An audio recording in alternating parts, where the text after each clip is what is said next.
Thank you, Shocks, and welcome for that next game. It's G2 Esports going up against Phong Buffalo. And gentlemen, in the first round robin, remember, it was the Buffalo that took down G2. Yeah, I remember that game very closely. It was not a pretty game. Jankos didn't have the best performance. We didn't see the optimal draft from G2, and I feel like all the pieces just kind of crumbled. But I'm hoping that they come in better prepared today, because so far what they've really only shown is that when they get Camille, they win. When they don't, they lose. And I think on the flip side of that, it has also highlighted how important it is for the weak side of the map for G2, which is their bottom lane, to get picks that they can make work under pressure. The Jhin, the Heimerdinger have both been crucial. Throw in a Tahm Kench for me, and I will be a very happy man. On the flip side for Phong Buffalo, this is a team that is now playing surprisingly standard League of Legends. This is a team that isn't looking for the aggressive early game, the level 6 Nocturne very early on that we've seen out of previous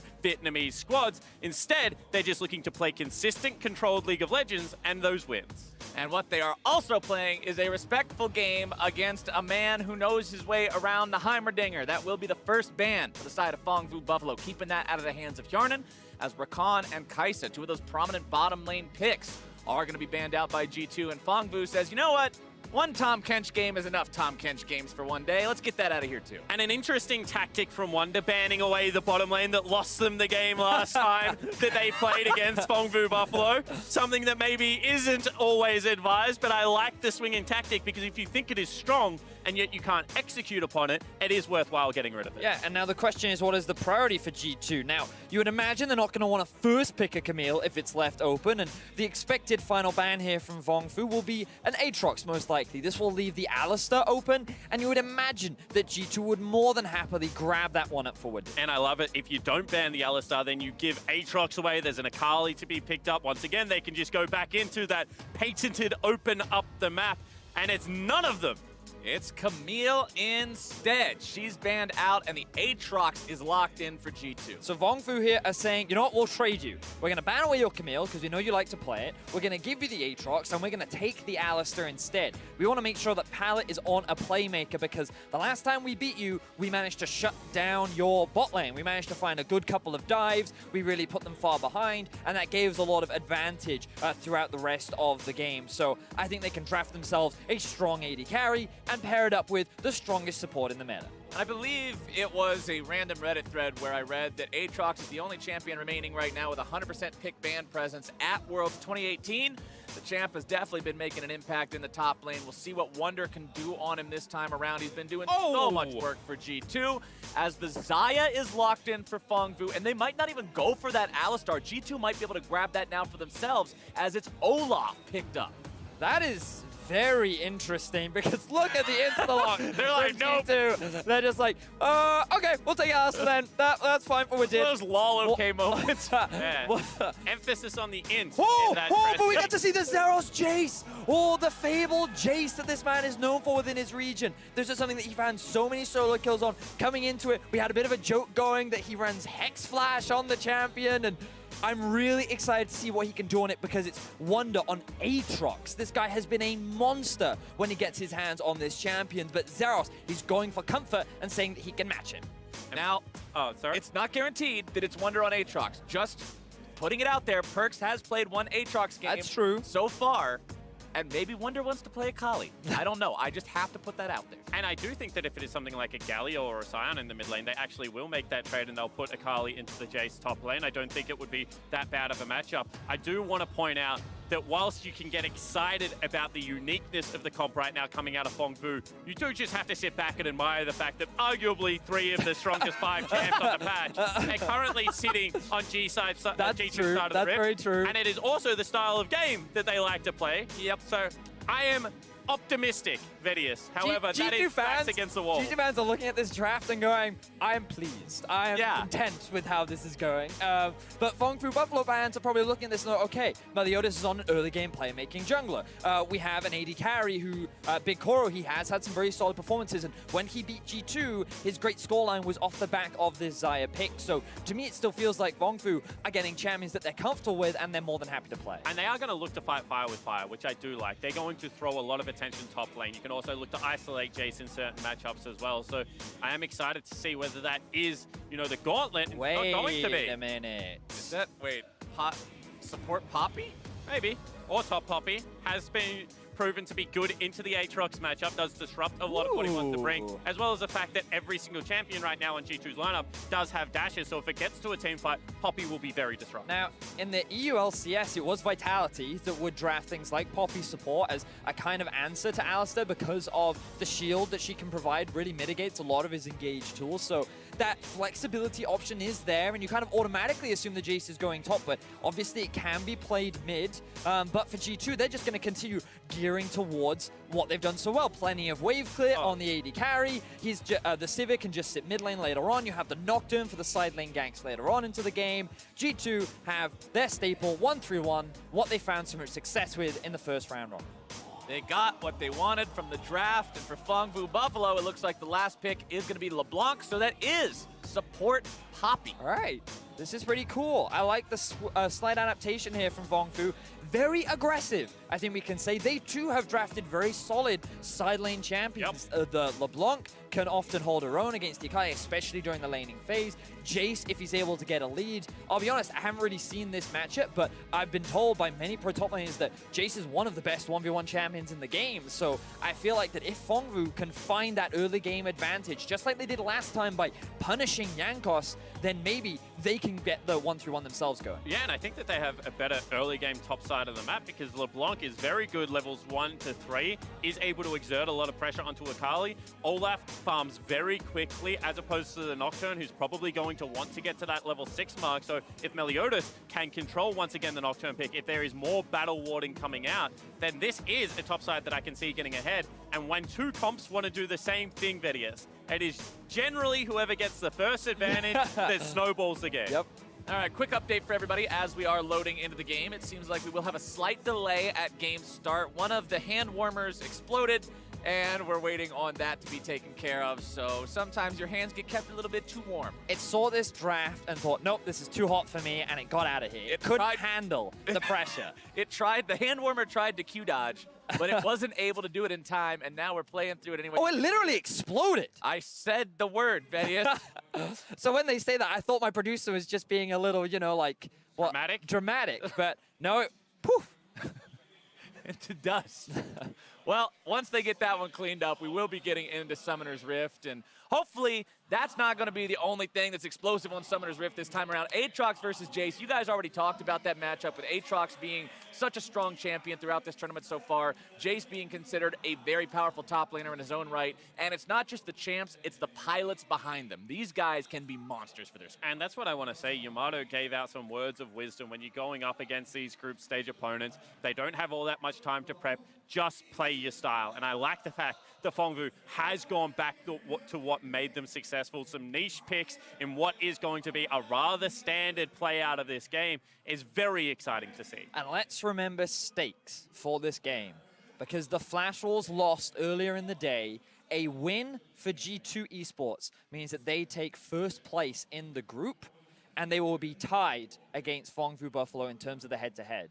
If Phong Vu win, everyone in the group goes to 2-2, and Phong Vu actually have a 2-0 record over G2 Esports, which really makes the group very exciting, but also makes it so much harder for G2 to get out of this group.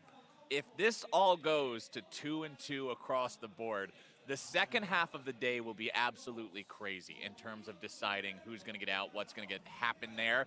As we are loading on to Summoner's Rift now, hand warmers are no longer an issue. And it's time for game number 2 of the day. G2 Esports in the blue corner, Phong Vu Buffalo in the red. Let's see how they decide to play this one out. We talked about G2 seemingly getting everything they wanted from the draft, but we'll see if Phong Vu are able to shut that down. And Sport, I want to talk about where are we thinking junglers are going to go in the early game, because naturally Olaf, we've seen how powerful he is at the early levels. Do we think that he just tries to get an early level 2, early level 3 and then immediately straight to top? Or do we think that maybe mid is a better option to try and shut down first? When you're an Olaf, it is always tempting to go to the longer lanes just because of the fact that you have the ability, if the first axe lands, to either force the flash or continue to chase down. Yeah. But I do think that they need to control the area around the mid lane and allow Nile to go to work. If he's able to look for the solo kills in the same way that Jensen was, LeBlanc one of the best answers to Akali because you can lock her down in the Shroud, then this becomes a very hard to execute comp on the side of G2. Yeah, and I agree with you. I think playing towards the top side is definitely a little easier for Meliodas because Akali, with her Shroud, so obnoxious to gank. Even with the undertows being area of effect, they can still hit you through the Shroud. It's still difficult to lock that Akali down, especially with Hormone mobility. So try and get the Jace ahead, get him a slight lead, utilize that range advantage that you will have over the Aatrox. And I'm curious as to how this matchup will play out because I'm honestly not familiar with it. We don't really get that many Jaces in Europe, and it's not really a matchup that we've seen yet here at the World Championship, but Zeros very comfortable on this champion. We get Jaces sometimes in North America, but I've heard about don't those. like to talk about them. So maybe we'll get to see something flashy out of Zeros here in this game. But man, both these solo lanes are so volatile both ways. Somebody can take over the game very easily with a good enough start as Wadid walks into the brush. Pallet finding a good stun there onto Hjarnan against the wall. Can't stand right next to a wall against Poppy like that. Definitely not a good idea. And the thing to remember about Poppy's support is she offers a lot in terms of utility. You just saw that she has that knockback as well. That provides additional peel for your AD carry. But her shield does interrupt dashes as well, which is great against champions like Akali, Aatrox, and the Alistar. But on top of that, her ultimate is fantastic for disengaging any awkward situation. So imagine a Nocturne dives onto your champion, the backline then gets knocked away. That Nocturne is now left on an island against 2, 3, 4 members of Phong through Buffalo that will just immediately turn and shut him down. Also has relatively high base damage, so you can gank for him. You can see Ignite's going to be picked up here. This is a champion that, you know, is very tanky in the early game, can set up turret dives, and Meliodas already doing a fantastic job of controlling the experience of this Nocturne. Jankos not able to get 2 camps on the top side of his jungle, so we'll see whether this is a continued effort to now path towards bottom lane. Null getting the better of Perks here in the mid lane during the initial part of the laning phase. Takes him down about 1/3 of the HP overall. Still over half remaining though, so Perks is still feeling comfortable enough to just keep the farm up. Remember, for Akali, it's all about getting to that level 9 so you can have the extra wave clear potential in the 5-point strike and just continue farming up there safely against the LeBlanc. But Null's going to shove that wave in. And it is an issue of survival right now for Perks. He's going to allow himself to get pushed in. He's going to look for some pressure off some bounces, but there are going to be windows for PVB's mid laner to be able to rotate around the map. Once level 6 is achieved for Perks, if he has that Ignite up, he has legitimate kill. Yeah, that's really important to remember. This is much more of a skill matchup. Same can be said at the top once those ultimates are completed. For Wonder, the lane gets much easier because of his potential to dive on top of that relatively squishy Jace and look for an execute. And you know, we talk about in terms of the 1-3-1, when a lane gets ahead, that's really, when either comp really gets ahead, that's when they can start to snowball this out of control. But I look at this Akali, and if she ever has the opportunity to go up against this squishy Jace, she has a surprising amount of kill threat. And here's Meliodas into the mid lane, recognizing the fact that the Shroud is down. That's his chance to go. Good timing there. It means Perks has to blow flat. And you can see Jankos is in the area. It's not like he's all that late to the play, but just the pressure that Olaf puts on at this stage of the game buys the flash. And here's the Olaf special, ladies and gentlemen. 4 minutes, solo Drake right into the pit. He goes, has a control ward to make sure nobody's got eyes on him, and he'll likely pick that one up for his team. As topside, it's Jankos looking to make the moves here onto Zeros, who flashes out of the way to escape both the chains and the Nocturne. Gets back to safety. So that's a nice response gank out of Jankos. He knows that the Olaf exited bottom side of the map, knows probably looking for an early dragon, so he does use some of that advantage on the top side to be able to buy the summoner spell. We mentioned that Wonder probably wants to survive the start of this laning phase. Well, a flash burnt on Zeros only makes that easier. It certainly does, and you'll note if we look across the farm that Hjarnan and Wadid struggling in terms of the 2v2. Xayah exerting her early game pressure, along with the Poppy, does make it difficult for Wadid and Hjarnan to really get much control over this lane, but this is the position they regularly get put in. They don't often get winning 2 versus 2. They have to play on the defensive, and I feel like this is a skill that they've kind of refined across the World Championship. Enough practice, you can get yourself good at a lot of different things, even if it's playing on the back foot, as mid lane Perks is going to back himself up before hitting level 6. Goes back to base, he'll try to shop up a little bit. Top side, 1 versus 1, breaking out here yet again. Oh! Zeros just smacking Wonder around. Yeah, it certainly did. Big winning trade there. Also lands the accelerated shock blast across the map right now. Meliodas also has control of Jankos' jungle, and they're kind of just losing 3 lanes right now on the side of G2. So need to be very aware that if they don't get any advantages at this level 6 spike, it might be a hard early game. And remember, the first time these two teams played, when Phong Vu Buffalo did take down G2, they took over the game at 9 minutes. That's when you saw the gold lead really start to go in their favor, and it never went back. G2 never regained control over that game after Phong Vu had a strong early game. So far, 6 minutes in, even though they have no kills, just the natural lane advantages they're finding for themselves bring them up plus 700 gold. For G2, you know, you talked about it, Spawn. They're behind in terms of this early game. This is not the expectation that you have when you look at this G2 squad and they get a composition that they're really comfortable with, something that they're used to playing. But now Perkz, he's hunting for Zeros. Seeing if he can go after this guy who had to blow the flash earlier to get away from the previous gank. Zeros gonna knock him away, still trying to get himself out of this one. Wonder uses the ultimate to try to catch up, but won't be able to.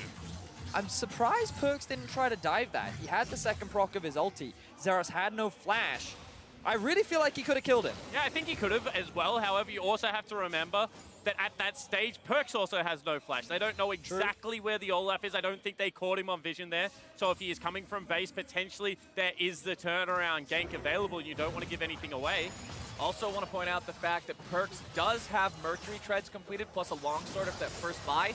Normally you see Akali's go for rushing the Gunblade because it's such a big item on the champion, but he's paying a lot of respect to his lane opponent in Null. So the damage wasn't quite as high as it could have normally been. Maybe that caused him to back away. Can't be too sure. And Akali is one of those hybrid champs that you can actually pick Hexdrinker up. And a lot of the time in this matchup, in solo queue, I've actually seen a lot of pro players go for their Hexdrinker to just eliminate the burst damage. In saying that, as there's no other magic damage on the comp, but there is still CC, in this situation, I think the Merc Treads make a lot of sense, just buffing up that base MR. Yeah, for sure. I think he's just, as Captain Flash said, showing a lot of respect, but who I have a lot of respect for right now is Meliodas, going up against Jankos. The last time these two junglers met, it was Jankos who made a lot of poor individual mistakes, but by going for the Olaf, taking this pick away from Jankos and almost expecting the Nocturne to come through, given that it synergizes so nicely with the 1-3-1 that G2 have drafted for themselves. Meliodas has had full control over the early game. Look at the CS differential. Look at the level difference between the two junglers. Just compare the impact. Meliodas has been denying Jankos farm. He's found an early gank into mid, but now Jankos might be able to turn that around. That's what it's all about. Can he unlock the solo laners? Because it took him a little bit longer than you would have liked, but they go in now. Here we go. Jankos looking to make that play, and it's just instantly turned into nothing. Man, you hate to see that for G2. They really need to get value out of those Nocturne ultimates, and that is just literally nothing. But when you play these comps, it's so important to understand where the play is. Null in the mid lane has the distortion, has the ultimate, has the flash. He's not going to be the target. Bottom lane, you know they don't play through Kianan and Wadid. So Zeros understands that he is the area of the map that right now Nocturne will look to attack and nullifies that first ultimate. I really think that was very smart from Zeros. Such good awareness. You could see how far back in the lane he was playing. Just trying to use his range, and he ran back to the tower. He didn't need his flash, and he was able to avoid that gank completely. And now the ult is unavailable for Jankos. He loses more control over his jungle. Meliodas continues to invade, drop deep vision, and Null looking for a pick. A couple minutes ago, Spawn, you said it feels like G2 has 3 losing lanes. Well, along with the losing lanes, their jungler's down almost 25 CS because Jankos just hasn't been able to make the play. It didn't go out very well for him there. Meliodas has just been farming up his jungle and his opponent's jungle and the Drake.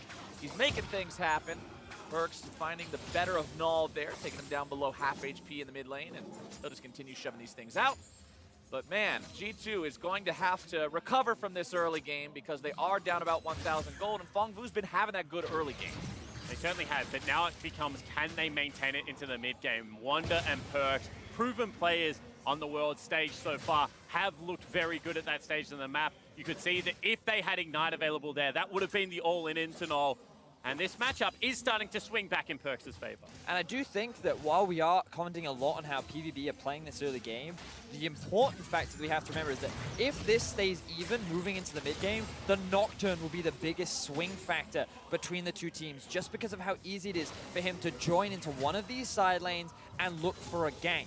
And you compare that, the wave clear between the AD carries when they get positioned in this mid lane, there's no way you're going to siege onto this Sivir. In saying that, there is always a potential for Poppy to knock you off a turret, force Very around true. jungle choke points if you don't have the vision. And right now, what they're showing me is that Phong understand how to play this composition. They understand how to play towards their lanes, so they're giving me hope for that mid-game, for the ability to force around objectives and generate more than an 1,000 gold lead. Absolutely. Phong Buffalo having a good early game for themselves, and you can see G2 hasn't exactly been a big early game team so far in the 2018 group stage. 0% first blood, 0.3 kills at 15 minutes, Heading 0 turrets, but it looks like they're going to try to make a play here onto Zeros, using the flash to get himself out. You're still seeing Perks come up around on this when he wants to make the dive. Remember, Akali is so damn good at this thanks to the Shroud. Damage coming down there, Ignite going to be used, Perks still going to be tanking some damage. The turret shot's going out there, first blood goes over to Perks, but it will be a 1-for-1. Exactly that, and PVB gain a Drake off the back, and now they're going for Hjarnan. They know that the enemy mid laner's out of the picture, but Hjarnan pops the ulti to get himself away. However, important to note, Phong Buffalo get their second elemental Drake of the game, and it is Infernal. And they just have control over everything. Sure, in the top lane, you would love for Zeros to survive after using that flash, but the 1-for-1 trade is very nice for the top laner. The ability to trade cross-map and generate some more pressure for yourself. Put them on that clock with that Infernal Drake is so important. And again, look at the difference between the junglers. Meliodas now 2 levels above Jankos. The red buff is primed and ready for the taking because there's no one that he has to worry about. No one is in his lane that threatens him because Perks just died towards the top side of the map. And he doesn't even get to clear his Raptor camp. There's a small Raptor still available.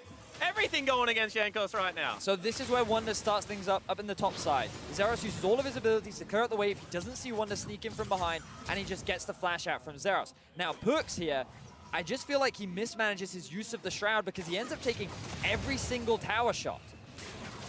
He also missed the first charge of the ultimate and didn't want to use the second charge to dash out a turret range. Thought he would fall down. So no mini stun, no damage, no second part of the ultimate means that that was actually a Perk solo kill with no ultimate use. Wow, all right. Well, both good and bad stuff there, I guess. Shows he has plenty of damage potential, but also shows he needs to aim a little bit straighter if he wants to make sure he can get those kills without paying for it next time. Still no Gunblade completed either. Certainly isn't. However, as there's a little bit of a skirmish in the mid lane, love the swap from PVB into the top side of the map. They know that there is no objective for 6 minutes for them to be able to claim. They've got so much of a speed advantage through their jungle matchup that they're now using that to take a Rift Herald. They haven't been able to hit a turret because of the wave clear. Rift Herald might just break open this map. I love the way PVB are playing this early game. Meliodas has been on form. They steal away another buff from Jankos, and now they're looking to take down that top turret. This is oppressive. Was that intended?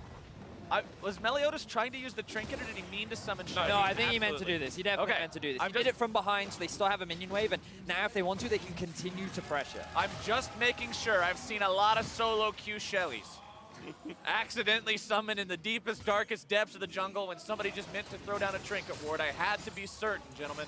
As we are going to see Phong Buffalo grab that first turret of the game, along with the 2 Elemental Drakes, along with Shelly. They are just completely taking over every single objective on the Rift. And once again, this is to force the whole group to 2-2 and put PVB up in the head-to-head. The Buffaloes right now are just exerting their will on the game. There is no trade back for G2 to go for. Null, however, doesn't go over aggressive. Yeah. The patience, the dedication to the plan. He also sees what did, and he's like, no. Yeah. Not going to take that gamble, and I don't think he needs to. He's got a level up on Perks right now. You can see he's built up nearly a 30 CS advantage.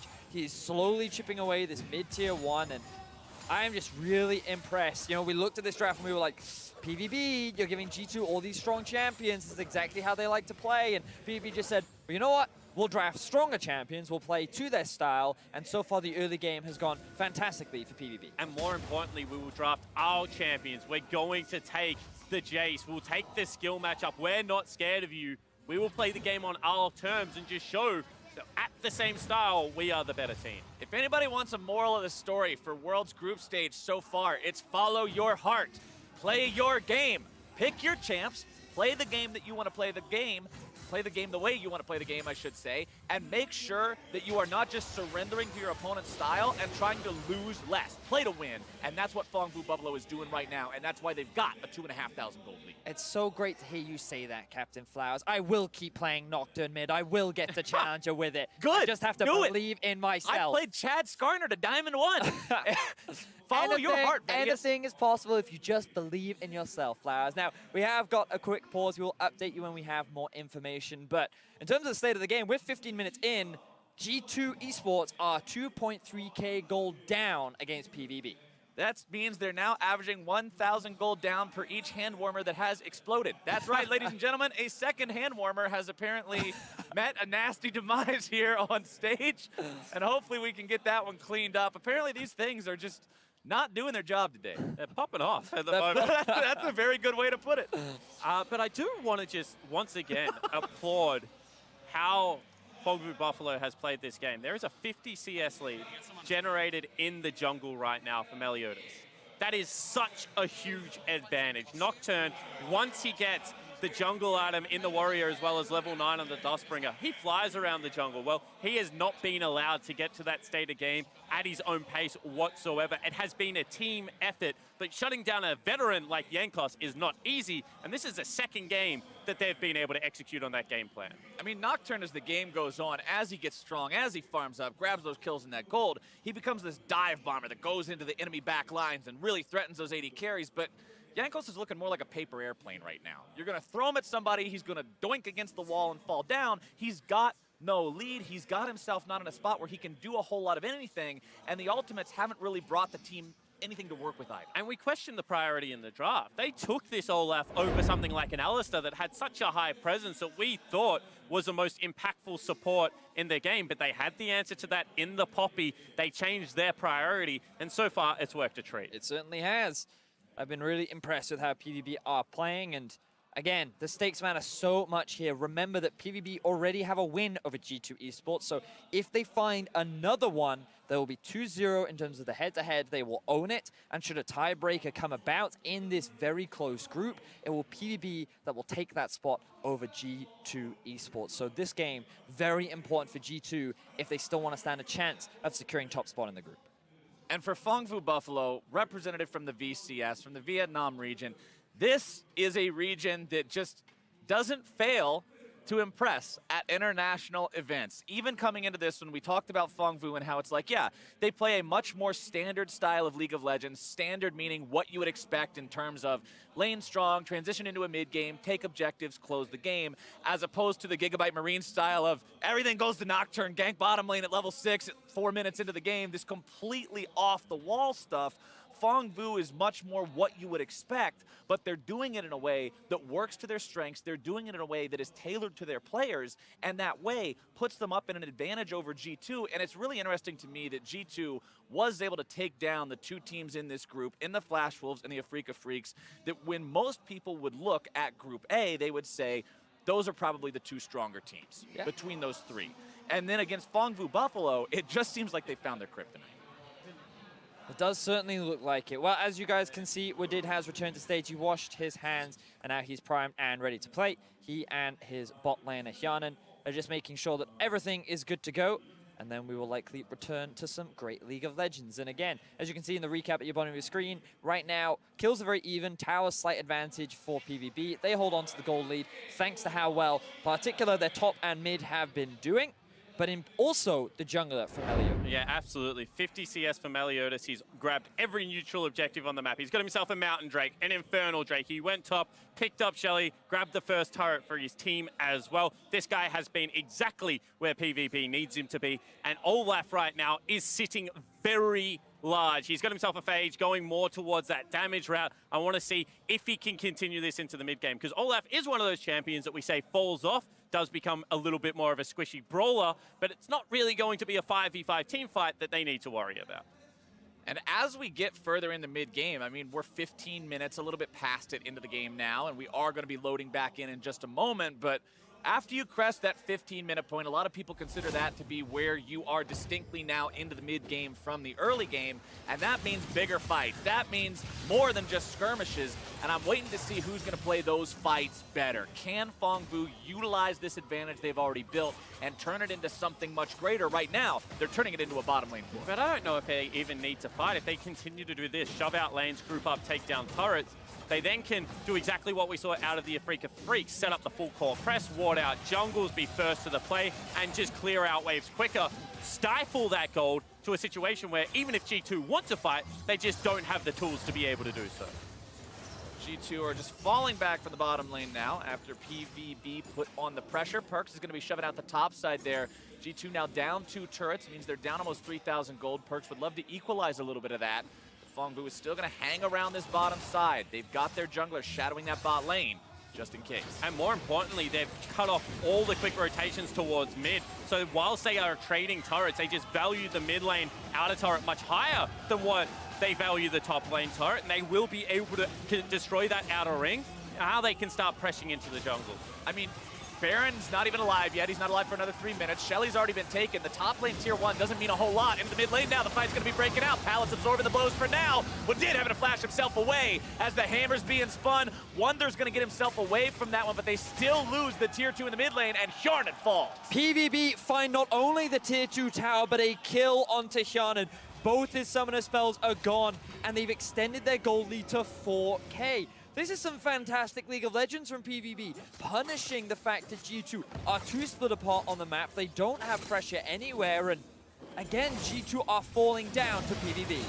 Take another look at it. That's a very nice tackle as well as the shield going up, and it is just an ignite. You can see that he used the heal a little bit too late there, wasn't able to save his life, but they just absorb the pressure. They counter-attack. They're not going on the front foot, but they're just denying so much. And you can see G2 starting to get desperate now, looking to attack the top side of the map. I'm glad we had that Acer Predator replay to show me exactly how Hjarnan died, because I did not see where he went down in that fight. Azero's going to be in some trouble now, trying to get himself away from the collapse coming out from G2. Perkz blowing the flash. Play. Jankos ends up picking up the kill credit there. And the wall just a little bit too fat means that he does fall down. No ultimate from Jankos means he didn't join the fight until the end, but still they trade it for an Infernal Dragon. PvP still has much more priority on the map. And Meliodas, he can immediately convert this into a red buff steal once again, because look at the vision coming out to the bot side of the map. Yes, Zeros, he made a bit of a mistake there. He overextended top side. That's not where his team had the vision. You have to respect Nocturne, who, while he didn't have his ultimate, was able to just join the rest of the team. Pallet steals away the red buff. Smooth criminal in and out. Not anything else to say about it. Grabs that buff away. And look at Meliodas. He just pops a Predator, heads to the top side of the map, going to deny another jungle camp. This time it's going to be the blue buff for himself or his mid laner. This is just insufferable League of Legends. This is frustrating League of Legends. If you're a G2 right now, you can do nothing. This team is just unrelenting in their pressure. And we talked about how at the beginning of the day, Afrika Freaks seemed to have come up with a strategy to shut down Flash Walls, and that was, let's play 1-3-1. Flash Walls, they don't know how to deal with it. PVB then come into the day and go, okay, we have to beat G2. They're really good at 1-3-1. How do we beat it? Let's play better 1-3-1. And that's exactly what they're doing. And as you mentioned earlier, Spawn, with their own comfort picks. The LeBlanc for Null, the Jace for Zeros, and the Olaf for Meliodas are all working out so beautifully for PvP. But let's talk about what that does to mentality. This is your best comp if you're G2. You're sitting here in the first game of the day on which you could get eliminated, and you're getting beat up. You can see that right now they're looking for one of those counterattacks, but they've just been so few and far between. You have to play another 2 games after this. And Shroud already popped. Means Perkz can't go in and keep himself safe if he wants to make that dive happen. He's got to back away. Phong recognized they take down the tier 2. This is a 5 turret to 1 lead. This is 4,500 gold up. That will shrink a little bit now, going back down towards 4K with Wonder taking the turret in the bottom side, but it's still a very good game for Phong. But once again, this is a 4 damage comp with double Infernal Drakes. Even if you ignore the gold lead, which you can argue can be equalized with some good macro play, you can never get those dragons back. And they do now have control over the top side of the map. Baron is about to become up and available. They will melt through it so quickly at this stage of the game. G2 need to be very aware of what Phong can do. Yes, they do. That's why Wadid now moving up, trying to reclaim some vision control. He has Perkz with him. Some fancy footwork there on the Akali. But now what options do G2 have? We talked about how later on into the game, the Nocturne will be pivotal in trying to find these picks in the side lane, but know what PVB are doing. They're not actually playing 1-3-1. They're pushing in a lane, and then they're grouping as 4. This means that with the limited wave clear that G2 have, and because they're getting to the tower late, they can't utilize the severe wave clear, and there's no option for G2 to actually try and force a fight.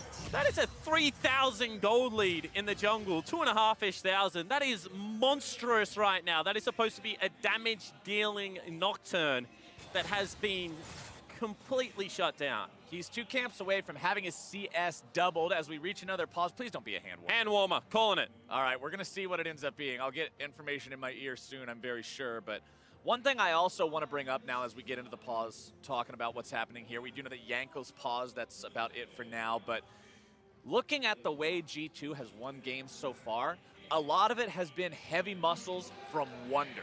This guy has made things happen in the side lanes. He's scaled up on champions that are able to fight against tanks, and then he's pulverized some meatballs. This time around, that's not an option. Because Phong Vu opted into the Jace versus Aatrox matchup, they're saying, look, we're going to take the skill matchup. That means as Zeros scales up as well, he's going to be in a spot where he has the option, the opportunity, the potential to outplay Wonder and shut that down. And one of the nicest feeling in League of Legends is when you get to build the same items as someone else, but you just get to them sooner.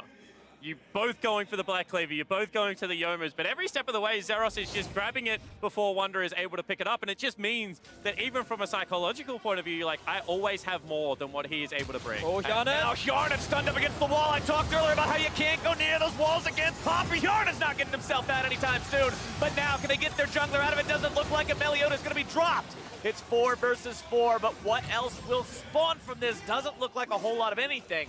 Both sides disengage. So ends up being 1-for-1, but PVB, they still have the pressure. You'll note that Xerath is headed immediately down towards the bot lane and will look to get the push while the mid lane gets shoved in. So PVB will maintain vision control around the bot side of this jungle, and G2, they lose their AD carry once again. Yarnan not having a fantastic time around this time. It looks like he is maintaining pretty much even CS with his opponent.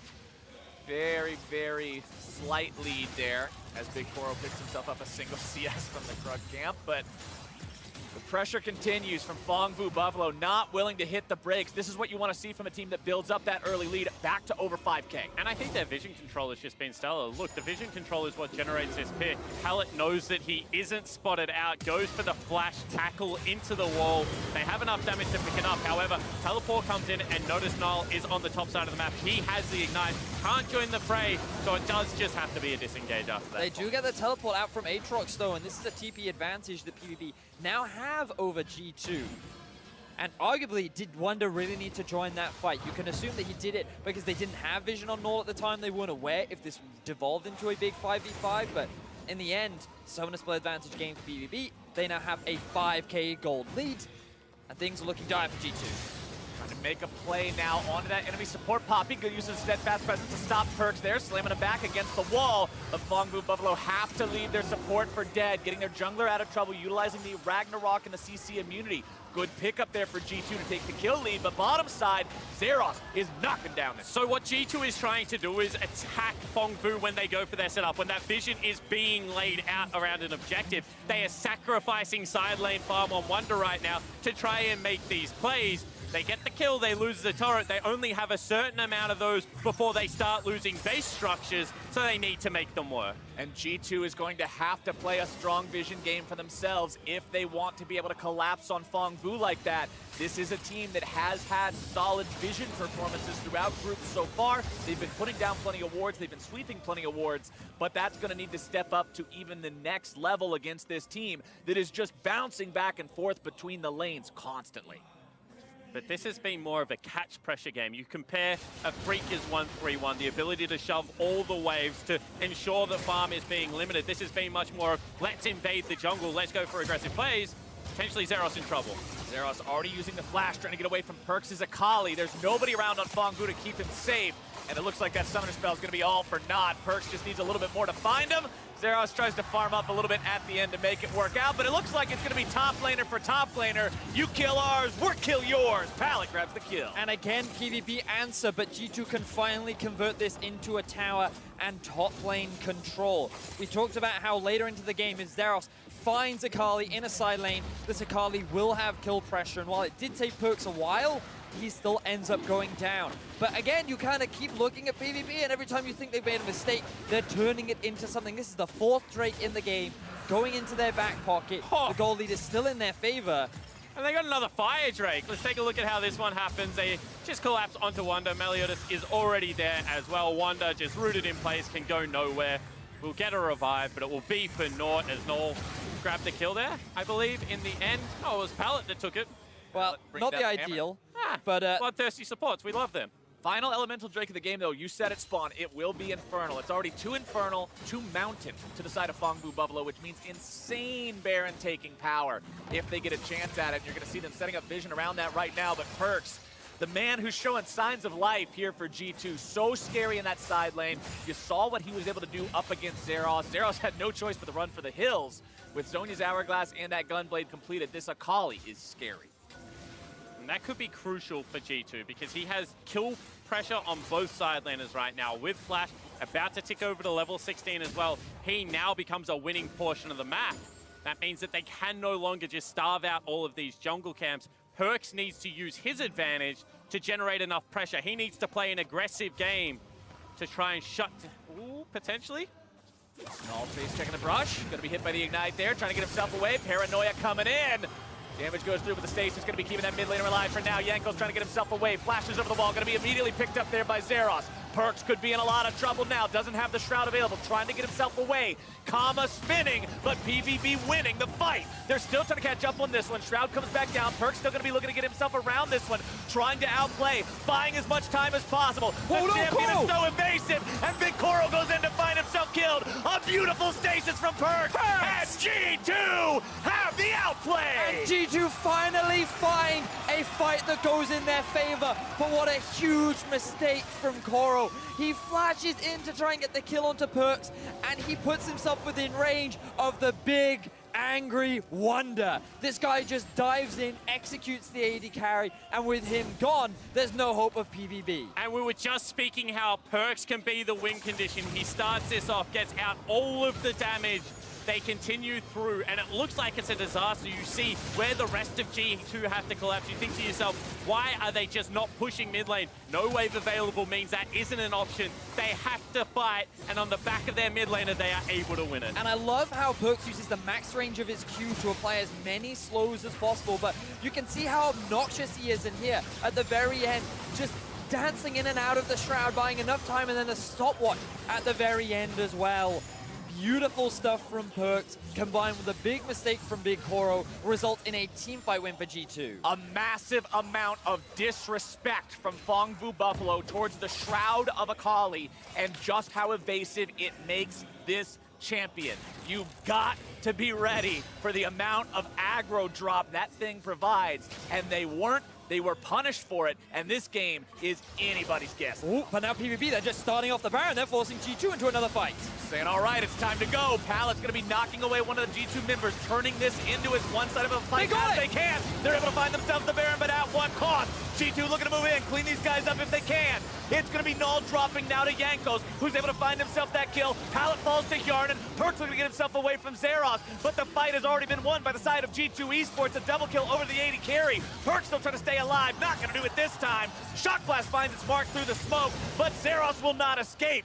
The Guardian Angel will do nothing but buy a couple of extra seconds, and although Baron goes the way of Phong Vu, it only stays on the jungler. And you get the Baron, but at what cost? Because at the end of the day, it is a 4-for-2 trade. Only the jungler remains alive with the buff, and you can see G2 now starting to believe, starting to get some kills onto their carry, and starting to scale into this game. But this game has blown up.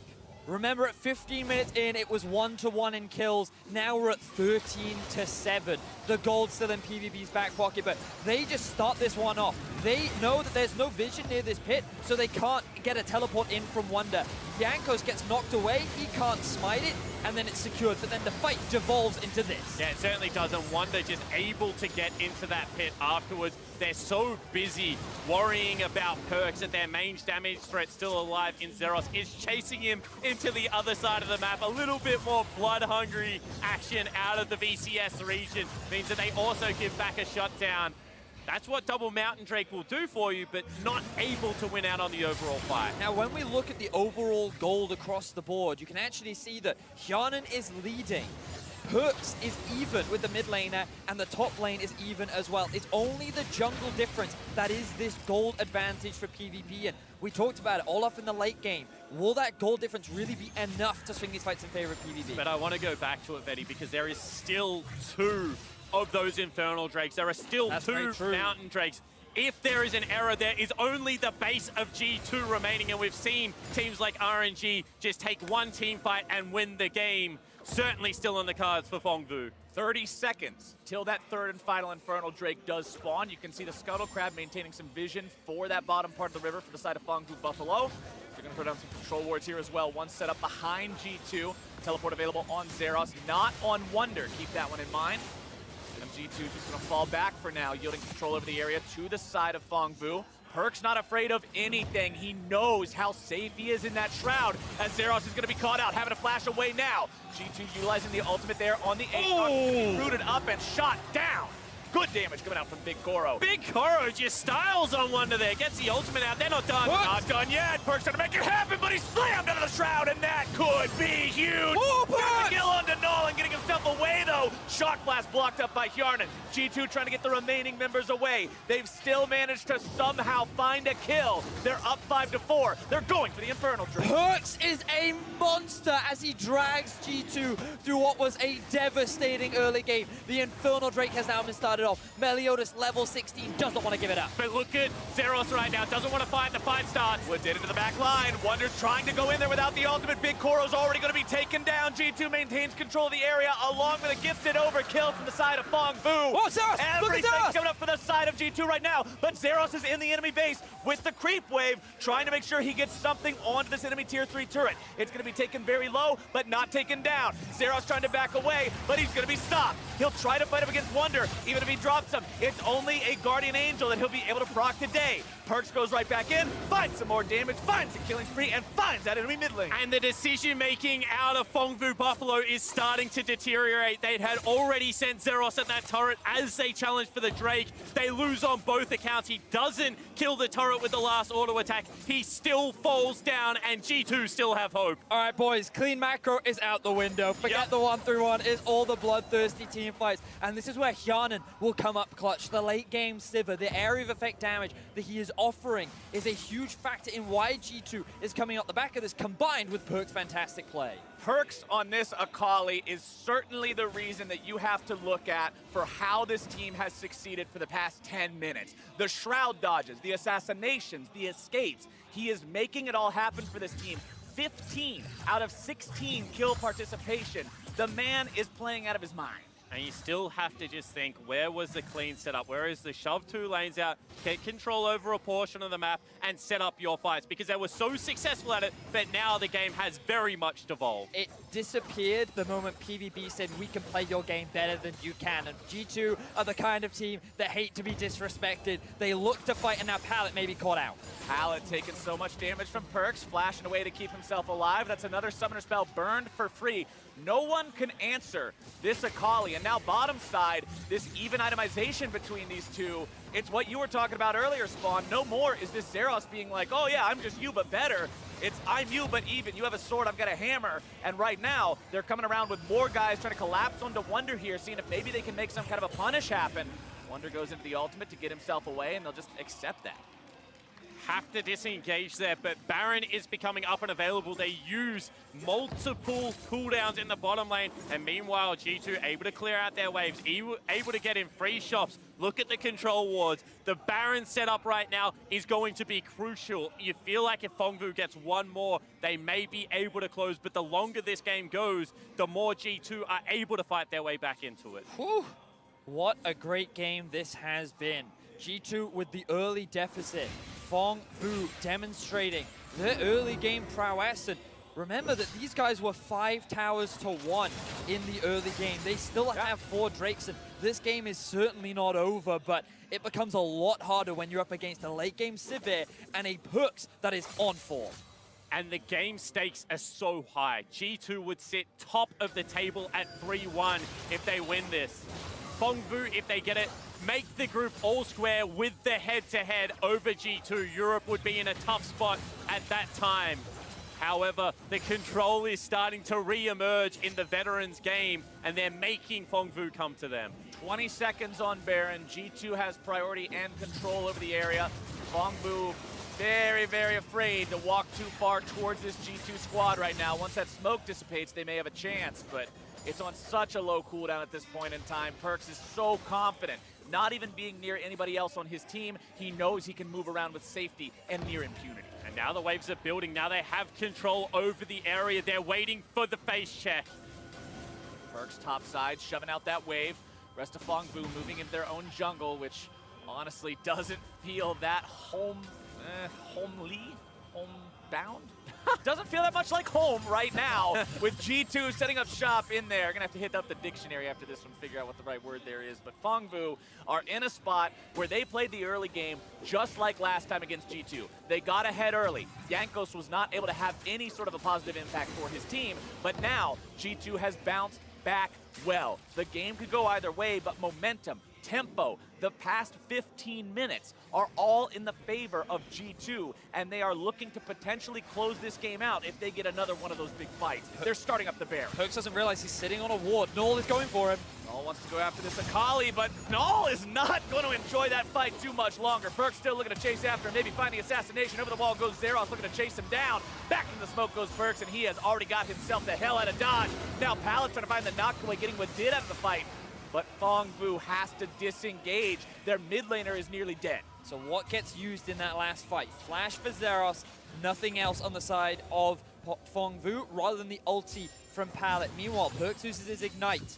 Kianan uses his ulti, and that's it. So just a couple of ultis traded. The fact that Zeros has lost his flash could hurt him in later fights, but the bigger deal right now is that G2 have the pushing bot.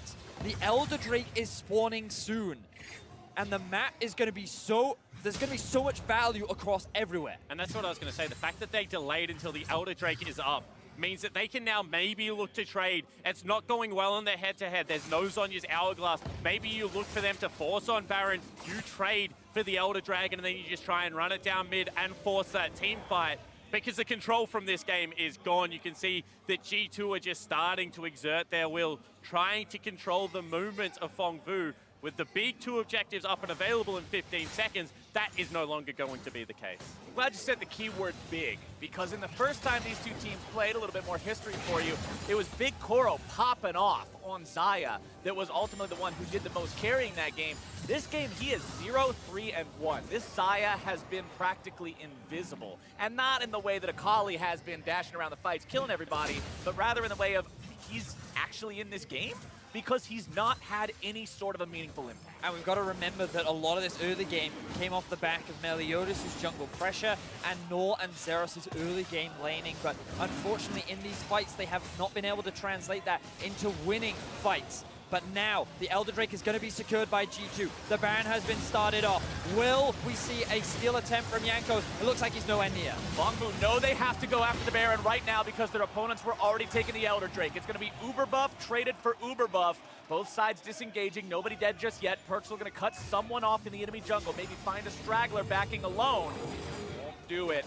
But it is going to be mid lane priority maintained by G2, and they'll take the turret. And I like the decision from G2, largely because they're confident that they can force a fight, assuming PVB tried to come and siege, but also you deny it from a 4 dragoned up team, and the second Elder Drake is so much scarier. So just getting that first Elder means that you have more win conditions later on into the game. It certainly does. At the same time, they can now start to try and push into the base. Yes. Baron is such an important tool. So much of the counter siege has been Sivir's wave clear. With the big cannons there, she's going to have to throw the Q at it. It's not going to be as easy to clear out the waves. Really want Phong Vu right now to once again go on the offensive, look to aggress. They're waiting for their waves to stack up and they're trying to force an error. Now, while the gold looks dead even, in the single champions, it is very different. Full build completed for Kianan, Perkz is extremely far ahead of Null, and Wonder is even with Zeros. So these fights are going to be very close. If you thought Perkz was obnoxious to kill before, he's got smoke and 2 stasises right now. Hourglass in the inventory. Keep your eyes on it if he's able to make the dive happen. Phong Vu back themselves away. G2 still looking to chase after it. It's going to be Sivir and Aatrox ults both expended on that one. Alistar as well. Phong not using a whole lot in their arsenal. Might look to re-engage here, pushing down the bottom lane. They've got the Baron buff, they've got the minions. They know G2 spent something there, but they're not going to go any further. They spent the two biggest ultimates, and remember, Baron buff still lasts longer than the Elder Drake buff, so they're just being patient, waiting for it. No Sivir ultimate, no flash available on the Alistar, and you can see that there's going to be about a minute different for them to still play with the Baron. It certainly is, Spawn. PVB, they disengage pretty safely. It doesn't cost them very many summoner spells either. And you can see how tense this game has become. We were expecting a 1-3-1. We were expecting that whoever gets that early lead in the 1-3-1 will be able to close this game out.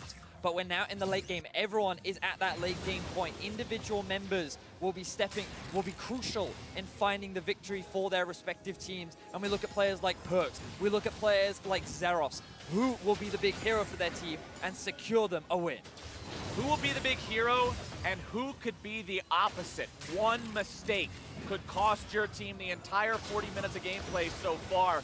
Kjarnan doing a good job there, blocking that empowered shock blast with the spell shield. But it's Phong Buffalo running it down mid, trying to take down that tier 3 turret with Dids off to the side in case they go a little bit too deep. Wants to be able to make the flank. Over the wall he may go, goes for the channel. Decides to not go all the way with that Hex Splash. I saw it.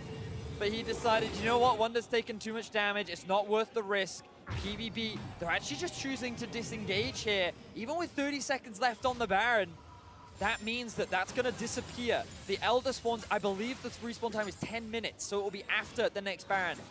But still, the fact that PVB could have continued that push and chose not to, perhaps a big mistake. Certainly does. I mean, you have LeBlanc, she can distort forward, auto attack onto the turret with this much AP going to be meaningful. Rapid fire cannon. That turret is about 2 auto attacks from going down, but they just don't have the confidence to pull the trigger on the play. The indecision is starting to creep into their game. And you can see G2 just content to continue to scale up. They still have an item on their mid laner, and the longer this game goes, the further that gold gap for Jankos is starting to close. He's starting to get some items a little bit further from relevant than you would want him to be still. Yeah, he's still 3 items. Everybody's full build. Yikes, that's not what you want to see. But to be fair, the enemy Olaf only a BF sword advantage. At the same time, though, you'll notice Perks sitting with a stopwatch and the Zhonya's Hourglass in his inventory. Double stasis plus smoke. This is, you can smoke. And a Banshees. Smoke, stasis, lol, second stasis, second smoke. It's pretty much that. Very, very hard to kill this guy unless you get some form of a perfect CC chain. But Phong Buffalo hasn't been able to do that so far. Even in the one fight that we saw around the red side blue buff, where he was slammed out of smoke into the wall by Pallet, it wasn't enough. And G2 are going to maintain map control for now. Perks grabbing a little bit of damage onto Pallet there. Does lose the Banshee Veil to the Feathers. As full builds become a little bit more relevant, want to see Kjarnan go back and sell his Stormrazor. He's sitting over 100% crit already, so not all that relevant. And some lifesteal in what is going to be a big, scrappy brawl could come up trumps here. Also interested to see who makes the big call of selling boots first. 500 CS civil win conditions have been fun in the past as you continue to build those, build that AD. At the same time, GA for Big Koro is a big question mark for me. How relevant is it going to be when a couple of assassins jump on you and no one is a real tank on your lineup? G2 continuing to push here into the top side. Minion wave going to be cleared out as Zeros rotates back towards the mid lane. G2 trying to play this one slow and steady. Put a couple hits into the turret, back away.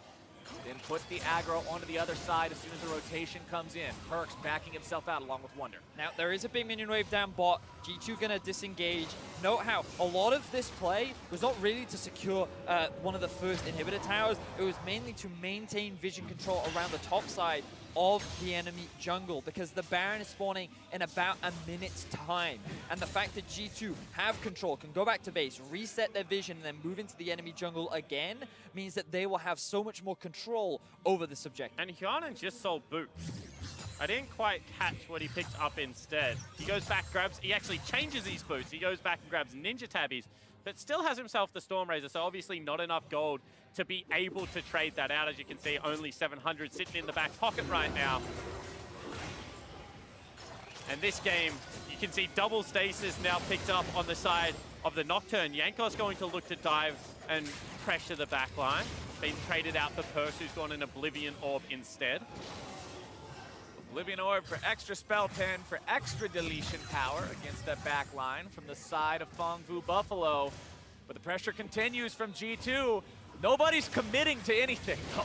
And when it's this late into the game, comps, they're both damage dealers. That starts to be a little less different. Items, you know, they're great, but everyone's just hitting real hard. That doesn't really matter all that much at this point. It's going to come down to the execution, and RNG already showed us yesterday that comps be damned. If you just take that one fight, you can still win. So interested to see who is confident enough to pull that first trigger.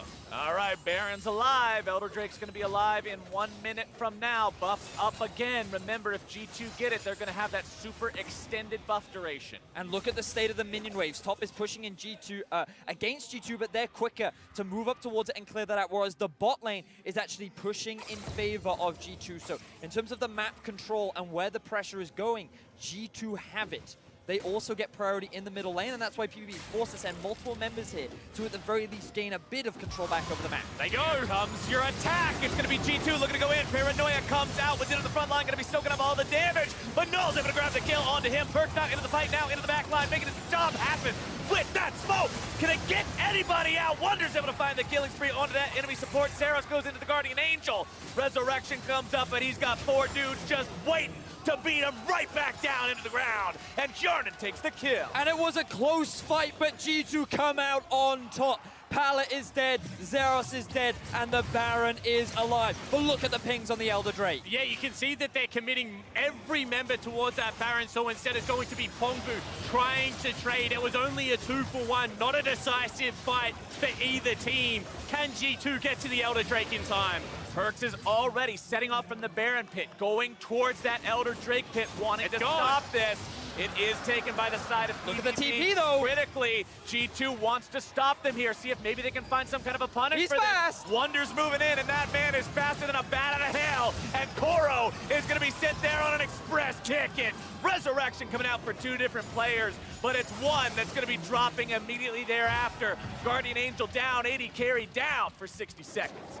And all of a sudden, G2 have the map where they want it. Meliodas didn't show up. He's going to fall as well, maybe. Meliodas does lose the Guardian Angel proc there. They say Wrath is a deadly sin, Venius. How about greed? Phong Vu Buffalo lose their jungler, and now can they hold on any longer? It's G2 looking to make the dive happen. Pallet's the target next. Perks wants to find him. When Did's got the credit, Zeros can't stand any longer, and Perks goes unstoppable. And finally, G2 gets sick of the game. They say, we're going to end it. We're going aggressive. They win the team fight, and they continue to push into the base. This should be the last push for G2. They'll even up the score against Phong Vu Buffalo. They'll take sole possession of first place in the group. They're trying to end it now, and Phong Vu Buffalo will have nothing left to say. 47 minutes in, G2 take the win. Look at the faces of relief on the side of G2 as they fought back hard against what was a massive early deficit. Phong Vu Buffalo were in full control of the early game, but Perks, 11-11. There were 23 kills in this game, and he was involved in 22 of them. The mid laner stepped up. He did so much. You replace that Akali performance with anything else, this team seems to fall apart to me in the mid game. He absolutely brought them back from the brink. At the same time, you still have to applaud Wonder in those team fights, but really it was the early game. I think that a lot of credit goes to Phong Vu. Meliodas able to control Jankos. Once again, maybe opening up win conditions as this day progresses. G2, they got the win. That is what they needed for the top spot, but a lot to look back on of what went wrong as well. We've got our analysts ready to break down that G2 win. Take it away, Dash.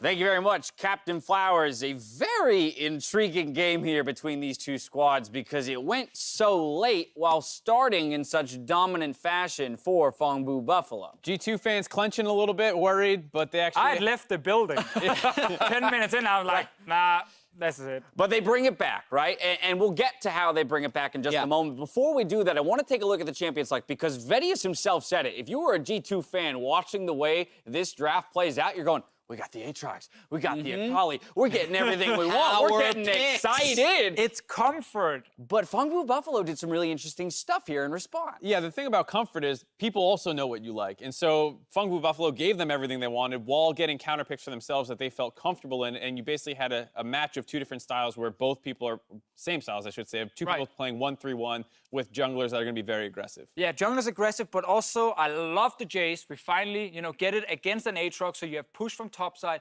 LeBlanc coming in against Akali as well, so that push in mid. And then you combine that with the stronger jungler you just mentioned. You actually had the entire top side constantly pressuring G2. And that's the thing. This G2 lineup, when they fall behind normally and they have a 1-3-1 draft, they just lose really hard. And it looked that way for most of the game after a great early start from PVB. All right, things went from bad to worse for a large portion of this match. And I want to compliment this Olaf jungle path, starting the enemy blue, also taking Gromp, and then he just continued to go. He's shown on Scuttle here with blue, so that should kind of tip Jankos off to what's happening. But because they don't actually have much pressure or push in solo lanes, he doesn't feel comfortable doing a map split and invading the enemy blue. Yeah, because also if you look at the bot lane on the minimap, you can just see above the little graphic. The bot lane from PvP is also pushing. So if he goes to enemy blue buff, he might just get collapsed on by a Poppy or a Xayah, and he can actually die right there, and he's only cost the team even more. Yeah, while he's here at level 5, Jankos is stuck at level 3, so by the time Jankos is level 4 and goes in to move for Raptors, Meliodas can just take it from him. So this is one of the big reasons we didn't see a close game for the first 20 minutes. Yeah, they were able to snowball that jungle advantage into a 40 CS lead there, about 10 CS lead in every lane, and then they started taking turrets first as well. So they were up about 4,000 or 5,000 gold as they start getting into the mid-game portion here. It's actually rare we sit here and say, we think the losing team did everything correct in the early game and in the draft. We're so often looking and go like, no, this pick was bad or this, but in this situation, with all the pushing lanes and the Olaf, they had every tool to run G2 over. So we're left with the question of where and how did it turn in favor of G2? And I think the answer is our MasterCard player of the game, G2's Perks. You guessed it right. It's G2 Perks. You didn't set it up. I'm so sorry. I could have done that so much better. He outplayed in so many individual situations. He had a little bit of gold and from the first blood that he dove top, but like, there were some misplays on PVB's sides, but most of it, I think, was Perks putting himself in some pretty ridiculous situations of getting out. And this is the thing, I mean, Deficio was saying, sometimes it's just about having the best player on the Rift. You don't use your big old EU brain to make the comeback. This was Perks just being the best player in this game by far. And his use of the Akali Shroud with the E mechanic to be able to go back to a Shroud, to clear wards, to chase people, to get out after chasing, was the best I've seen out of any Akali players. I think it was the best Akali performance we've ever seen. If you consider also how far down this team was actually in the situation when he started carrying, he had 1 kill when this all started. Then he picks off people left and right, dances in and out. And yes, again, PVB, in a lot of situations, they could have done so much more. When you start getting picked off the first time, you could just start grouping and sieging with your Jace. They didn't do that. They kept kind of splitting up left and right. But very few players would be able to do what Perks just did here. Even still, the win didn't come easily. It took them a while to close out the game, but they fought tooth and nail to get it. And now what I want to talk about is group implications here in Group A. Let's get a reminder of the standings, the way the teams are resting right now in this group. What are your guys' thoughts? Yeah, we can just pause. No, I think there's 2 more games they have to play to finish. 4-game group stage, just like playing, right? G2 moves on as the #1 seed. I think G2 is in a great situation, and all eyes should be put on the Flash Wolves game for them, because if they win that Flash Wolves game, worst case, they'd be playing a tiebreaker against Afrika for first place in the group. 4 wins will get them through. And it also makes me much less confident for Phong Buffalo, because they were in a position where I think they could have won this game, and the fact that they couldn't close it out and the fact that they already have 3 losses puts them in an incredibly tough spot. Yeah, that G2 Flash Wolves match is up next. But I also want to talk about the implications of this game in the way that teams now approach, say, G2. And in concert with Game 1, approach Flash Wolves and Afrika, because we have a little bit more evidence for these teams the way they're coming into the second round robin. I actually think you don't do anything different against G2 because PVB, they were winning. They had a great setup. So you can literally copy the same thing. I think if you're Flash Wolves going against G2 now, you're going to be on blue side. You know G2 will play 1-3-1, and that's what you try and draft around. So then what about for the side of G2? Should they go into this next game kind of assuming that Flash Wolves just had the blueprint laid out for them? Should G2 make, like, preemptive substitutions in terms of their picks or strategy? I think you might be worried about Afrika copying Fengvu, but I don't think Flash Wolves have the players to copy this. Like, I don't want... if I was G2, I would want Hanabi to try and play a skill matchup into Wonder. I dare you to try that. Like, I don't think that Flash Wolves is competent enough to pull off the same strategy in terms of individual laning against G2. And so I think that matchup is still probably favored, even if, you know, you got exposed for what you're going to do. Everyone already knew what G2 was going to do, and we keep saying, just stick to it. Like, they didn't beat it. Yeah. It was scary, but they didn't beat you. Yeah, I agree. And I think the support pool is one of the most important things to look for in the draft phase. Where does Tahm Kench go? Where does Alistar go? Because that's one of Wadid's best champions for protection as well as late game initiation, and likewise for Sword Art. And Flash Wolves hasn't shown us anything, we're going to get this in the intro, that shows that they can win without being able to engage on bottom lane. So a lot of it has actually been on Hjarnan and Wadid not taking losses in the bottom lane. That's another reason they're able to come back late in this game. You hit 500 CS Sivir, and just auto-attacked in the last team fight. Well, we'll talk more on the other side of the break. For now, though, Riot Games' first global sponsor, MasterCard, celebrated the fans who came out today by hooking them up with some upgraded experiences. Earlier, Pei Wen and Beanie from Taiwan, alongside Nick and Rachel from St. Paul, Minnesota, all earned Fan of the Day, so they can cheer on today's teams from the best seats in the house. We've got more action coming up as the Flash Wolves and G2 step on stage for our next game. You don't want to miss it.